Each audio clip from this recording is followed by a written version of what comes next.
नारायणं नमस्कृत्यं नरं चैव नरोत्तमं देवीं सरस्वतीं व्यासं ततो जयमुदीरयेत्।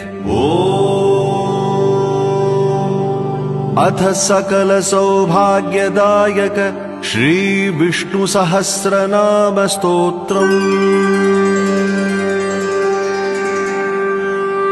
शुक्लांबरधरं विष्णुं शशिवर्णं चतुर्भुजं प्रसन्नवदनं ध्यायेत् सर्वविघ्नोपशान्तये। यस्य द्विरदवक्त्राद्यः पारिषद्यः परशतं विघ्नं निघ्नन्ति सततं विश्वक्सेनं तमाश्रये। व्यासं वसिष्ठनप्तारं शक्तेः पौत्रमकल्मषं पराशरात्मजं वन्दे शुकतातं तपोनिधिं।